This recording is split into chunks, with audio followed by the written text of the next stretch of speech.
নমস্কার বন্ধুরা, আমাদের চ্যানেলে আজকে যে গল্পটি আপনাদেরকে পড়ে শোনাবো তার নাম হলো থ্যাংক ইউ ম্যাম, এবং যার রাইটার হচ্ছেন ল্যাংস্টন হিউজ। তো চলুন বন্ধুরা, গল্পটি আমরা পড়তে শুরু করি। তিনি একজন বড়সড় চেহারা মহিলা, সঙ্গে একটি বড় টাকার ব্যাগ, যাতে হাতুড়ি আর পেরেক ছাড়া বোধহয় সবই আছে। ব্যাগটির ফিতে লম্বা, আর তিনি এটিকে আড়াআড়ি কাঁধে ঝুলিয়ে নিয়ে চলেছেন। রাত্রি প্রায় 11টা বাজে, আর মহিলাটি একাই হাঁটছিলেন। তখনই একটা ছেলে পিছন থেকে ছুটে এসে তার ব্যাগটি ছিনিয়ে নেওয়ার চেষ্টা করল। ছেলেটি পিছন থেকে জোরে একবার টানতে ফিতেটি ছিঁড়ে গেল, কিন্তু ছেলেটির নিজের আর ব্যাগটির সম্মিলিত ভারে সে নিজেই ভারসাম্য হারিয়ে ফেলল। এর ফলে যদিও সে ভেবেছিল যে সে খুব জোরে দৌড়ে পালাবে, কিন্তু সে রাস্তার পাশে হাঁটার জায়গায় ওপর চিত হয়ে পড়ল, আর তার পা দুটি ওপরে উঠে গেল। বড়সড় চেহারা মহিলাটি খুব সহজে পিছনে ঘুরলেন এবং ছেলেটির নীল রঙের জিন্সের পেছনে সোপাটে লাথি ঠেকিয়ে শার্টের সামনের অংশ ধরে ছেলেটিকে টেনে তুললেন। আর যতক্ষণ না ছেলেটির দাঁতে খটখটানি শুরু হলো, ততক্ষণ তাকে ধরে ঝাঁকাতে লাগলেন। মহিলাটি এরপর বললেন, এই ছেলে, আমার ব্যাগটা তোলো আর এখানে দাও। তখনও তিনি ছেলেটিকে ধরেছিলেন, কিন্তু কিছুটা ঝুঁকে তিনি ছেলেটিকে নিচু হয়ে তার ব্যাগটি তুলে নেবার সুযোগ করে দিলেন। তারপর তিনি বললেন, তোমার নিজের কাজের জন্য এখন লজ্জা করছে না? নিজের জামার সামনেটা দৃঢ় মুষ্টিতে ধরা থাকা অবস্থাতেই সেই ছেলেটি বলল, হ্যাঁ ম্যাডাম। মহিলাটা বললেন, কিসের জন্য তুমি এমন করতে গেলে? ছেলেটি বললে, আমার তেমন কোনো উদ্দেশ্য ছিল না। তুমি একটা মিথ্যাবাদী, তিনি বললেন। ইতিমধ্যে 2-3 জন লোক পাশ দিয়ে যাওয়ার সময় থেমে ঘুরে দেখে চলে গেলেন, আর কয়েকজন দাঁড়িয়ে থেকে দেখতে লাগলেন। তোমাকে ছেড়ে দিলে তুমি কি ছুটে পালাবে? মহিলাটি ছেলেটিকে প্রশ্ন করলেন। ছেলেটি বলল, হ্যাঁ ম্যাডাম। তাহলে তোমাকে আমি ছাড়ব না, মহিলাটি বললেন। তিনি ছেলেটিকে ছাড়লেন না। ছেলেটি ফিসফিস করে বলল, আমি খুবই দুঃখিত মহাশয়, আমি খুব দুঃখিত। তোমার মুখ নোংরা হয়ে গেছে। আমার খুব ইচ্ছা করছে তোমার মুখটা পরিষ্কার করে দিই, মহিলাটি বললেন। বাড়িতে কি তোমাকে মুখ পরিষ্কার করতে বলার কেউ নেই? ছেলেটি এর উত্তরে বলল, না ম্যাডাম। তাহলে আজ সন্ধ্যাতেই এটা পরিষ্কার হবে। এই কথা বলে বিশাল চেহারা মহিলাটি ভীত সন্ত্রস্ত ছেলেটিকে তার পিছন পিছন রাস্তা দিয়ে টানতে টানতে নিয়ে চললেন। ছেলেটিকে দেখে মনে হচ্ছিল যেন তার বয়স 14 কি 15, রোগা এবং উইলো গাছের মতো বন্য, আর তার পরনে টেনিস জুতো আর নীল জিন্স। মহিলাটি বললেন, তোমার উচিত ছিল আমার ছেলে হওয়া। আমি তোমাকে কোনটা সঠিক আর কোনটা ভুল শিখিয়ে দিতাম। এখন অন্তত আমি যা করতে পারি তা হলো তোমার মুখটা পরিষ্কার করে দেওয়া। তোমার কি খিদে পেয়েছে? না ম্যাডাম, হিঁচড়ে নিয়ে যাওয়া ছেলেটি বলল। আমি শুধু চাই আপনি আমাকে ছেড়ে দিন। আমি যখন ওই মোড়টা দিয়ে বাঁক নিলাম, আমি কি তোমায় কষ্ট দিয়েছিলাম? মহিলাটি জিজ্ঞাসা করলেন। না ম্যাডাম। কিন্তু তুমি তাও আমার উপর এসে পড়েছ, মহিলাটি বললেন।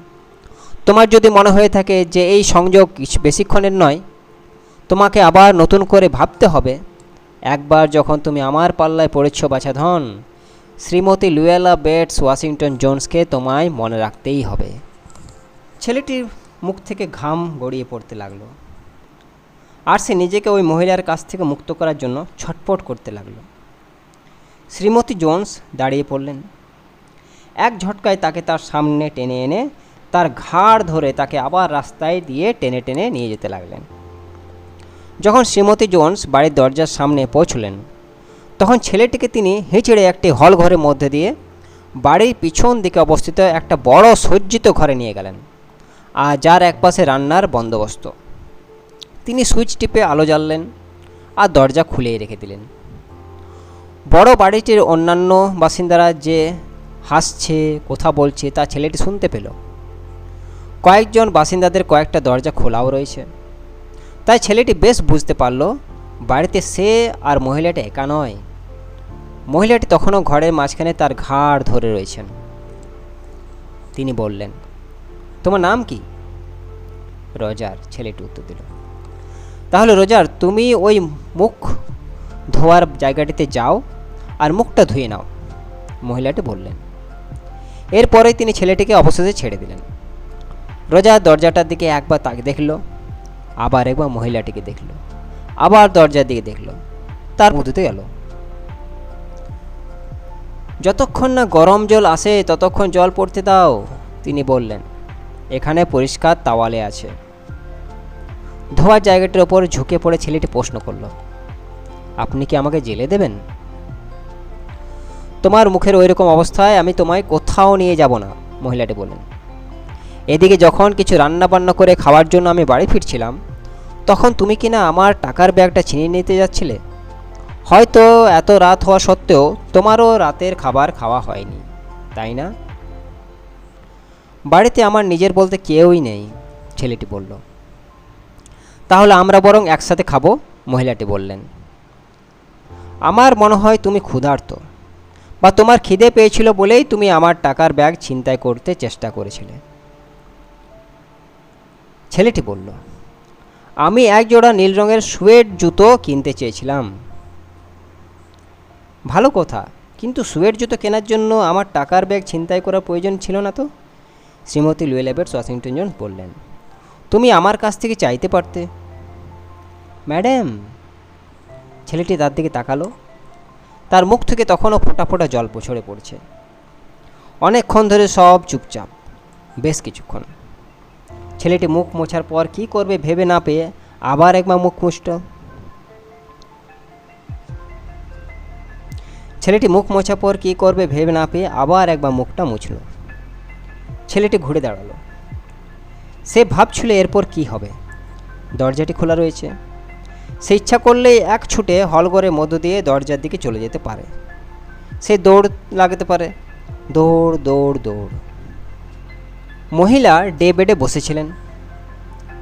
কিছুক্ষণ পর তিনি বলে উঠলেন, এক সময় আমিও ছোট ছিলাম এবং যে জিনিসগুলো পেতাম না সেগুলোই চাইতাম। আবার অনেকক্ষণ চুপচাপ। ছেলেটির মুখ হাঁ হয়ে গেল। তারপর সে নিজের অজান্তেই ভুরু কুঁচকালো। মহিলাটি বলেন, তুমি ভেবেছিলে যে আমি কিন্তু বলবো, তাই না? তুমি ভেবেছিলে আমি বলবো যে আমি কিন্তু কোনোদিন মানুষের টাকার ব্যাগ ছিনতাই করিনি। কিন্তু না, আমি তা বলতে চাই না। আবার বিরতি আর নিস্তব্ধতা। আমিও অনেক জিনিস করেছি যা তোমাকে আমি বলতে পারবো না বাছা। এমনকি আমি ঈশ্বরকেও বলতে পারবো না, যদি না তিনি ইতিমধ্যে জেনে গিয়ে থাকেন। সুতরাং তুমি চুপটি করে বসো যতক্ষণ না আমি আমাদের খাওয়ার জন্য কিছু ব্যবস্থা করি। তুমি ওই চিরুনিটা দিয়ে চুলটা আছড়ে নিতে পারো যাতে তোমাকে একটু ভদ্রস্থ দেখতে লাগে। ঘরের এক কোণে একটা পর্দার আড়ালে একটি গ্যাসের উনুন আর একটি রেফ্রিজারেটর ছিল। শ্রীমতী জোন্স উঠে দাঁড়িয়ে পর্দার পেছনে চলে গেলেন। ছেলেটি এখন ছুটে পালানোর জন্য তৈরি হচ্ছে কিনা কিংবা ডে বেডে ফেলে আসা তার টাকার ব্যাগটা দিকে মহিলাটি লক্ষ্য রাখলেন না। কিন্তু ছেলেটি তার বসার জন্য ঘরের মধ্যে দূরে একপাশে এমন একটি স্থান বেছে নিল যেখান থেকে সে ভাবল মহিলাটি দেখতে চাইলে সহজেই তাকে আর চোখে দেখতে পাবেন। ছেলেটি আশা করে না যে মহিলাটি তাকে বিশ্বাস করবেন না এবং কেউ তাকে অবিশ্বাস করুক, এটা আর সে চায় না। আপনি কি কাউকে দোকানে পাঠাতে চান? ছেলেটি প্রশ্ন করল। দুধ বা অন্য কিছু আনার জন্য? আমার মনে হয় না তার কোনো দরকার আছে, মহিলাটি বললেন। যদি না তুমি নিজের জন্য মিষ্টি দুধ চাও। আমি এই ক্যানের দুধ থেকে কোকো তৈরি করতে যাচ্ছিলাম। সেটাই ভালো হবে, ছেলেটি বলল। বরফের বাক্স থাকা কিছু লিমা বিন আর শুয়োরের মাংস নিয়ে তিনি গরম করলেন, কোকো তৈরি করলেন আর তারপর টেবিল সাজালেন। ছেলেটি কোথায় থাকে বা তার আত্মীয় পরিজনে কোথা বা অন্য কিছু যা তাকে অস্বস্তিতে ফেলতে পারে এমন কোনো কিছু মহিলাটি ছেলেটিকে জিজ্ঞাসা করলেন না, বরং খেতে মহিলাটি তাকে বলল একটি হোটেলের প্রসাদ নাগারে তার কাজের কথা, যা অনেক রাত অবধি খোলা থাকে, কাজটা কেমন এবং কত বিভিন্ন ধরনের মহিলারা সেখানে আসে যায়, যাদের চুল সোনালি, লাল এবং স্পেনীয়দের মতো কালো। তারপর মহিলাটি তাকে 10 সেন্ট দামের একটা কেক থেকে আধখানা কেটে দিলেন। বাছা, আর একটু খেয়ে নাও, মহিলাটি বললেন। যখন তাদের খাওয়া শেষ হলো, মহিলাটি উঠে দাঁড়ালেন আর বললেন, এই যে এই $10 নাও আর তোমার জন্য নীল সুয়েডের জুতো কিনে নিও। আর এরপর আমার বা অন্য কারোর টাকার ব্যাগে ছিনতাই করার চেষ্টা করবে না, কারণ ওইভাবে শয়তানি করে কেনা জুতো পরলে তোমার পায়ে জ্বালা করবে। আমার এখন বিশ্রাম নেওয়ার সময়, কিন্তু বাছা, আমি আশা করি তুমি এবার থেকে ঠিকঠাক আচরণ করবে। মহিলাটা এবার ছেলেটিকে হলঘরের মধ্য দিয়ে সামনের দরজা কাছে নিয়ে এলেন আর দরজা খুলে দিলেন। শুভরাত্রি, আর এবার থেকে ভদ্র আচরণ করো বাছা, মহিলাটি বাইরের রাস্তার দিকে চেয়ে বললেন। ছেলেটি শ্রীমতী লুয়েলা বেটস ওয়াশিংটন জোন্সকে ধন্যবাদ ম্যাডাম ছাড়া অন্য কিছু বলতে চাইল, কিন্তু সে খালি বারান্দার দিকে ফিরে দেখল এবং তারপর দরজায় দাঁড়ানো বিশাল মহিলার দিকে তাকালো। সে কোনো মতে ধন্যবাদ শব্দটি বলতে পেরেছে কি পারেনি, মহিলাটি দরজা বন্ধ করে দিলেন। আর কখনো সেই মহিলাটিকে দেখতে পায়নি।